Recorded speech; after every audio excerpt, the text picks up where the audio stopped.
Obiskali smo. Dragi moji, rada bi vam predstavila moj domači kraj, Ajdovščino. Pojdimo.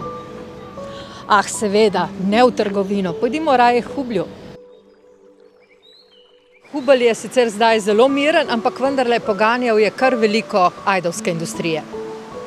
To drži. Zdaj sicer nismo prav na začetku, nismo natančno tam, ker se ta zgodba Hublja kot pogonskega, bom rekel, najvažnejšega elementa tle v tej naravi začne, ampak smo že malo nižje. No, na tem mestu, kjer smo pa zdaj, se pravzaprav začne regulacija Hublja, ki pa ni bila narejena kar, ne vem, zaradi lepšega ali zaradi nekih drugih potreb, ampak zaradi potreb mlina. Pozdravljeni, gospa Marija Bajc. Dober dan. Podajmo se na Lokarjevo pot. Tako, jaz z veseljem. Dejansko moram najprej povedati, da smo da smo kot ustanova v naši knjižnici zelo ponosni, da smo pomagali odpreti in graditi to Lokarjevo pot. To se je zgodilo konec maja letošnjega leta in začne se pri Lokarjevi hiši. To je hiša, v kateri je Danilo Lokar živel in ustvarjal. Potem gremo čez Lavričev trg, mimo osnovne šole, ki je po njem poimenovana, mimo srednje šole, ki je poimenovana po Venu Pilonu. Potem pa gremo že čez Travnik do kopališča pri Lokavščku, kjer se je Danilo Lokar velikokrat z veseljem zadrževal. Od tu se vzpnemo na Škov, tudi tja se je med svojimi sprehodi Danilo Lokar dostikrat odpravil.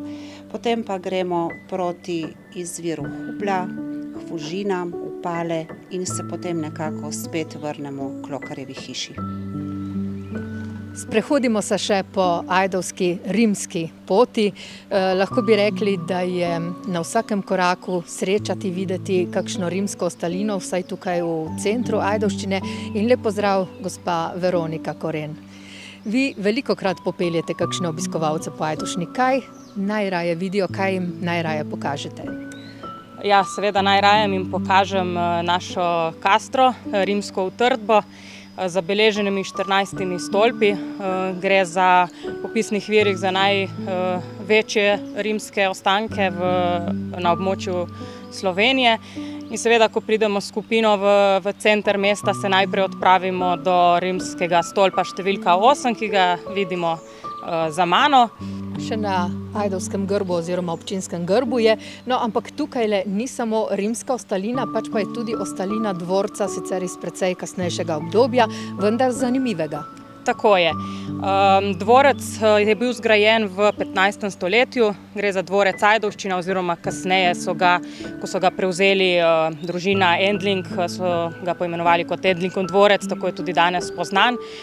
Tudi to obzidje, ki danes obkroža ta grajski vrt, je bilo dejansko zgrajeno v njihovem obdobju, ne gre za rimsko obzidje. Danes o dvorcu ne priča več veliko stvari, ker je bil porušen. So pa ob prenovi Lavričevega trga odkrili zelo zanimive freske, ki so jih tudi pustili na ogled obiskovalcem in jih lahko vidimo v kotičku na drugi strani tega obzidja. No in če se sprehodimo po Lavričevem trgu, tam so v tleh pravzaprav temelji nekdanje utrdbe.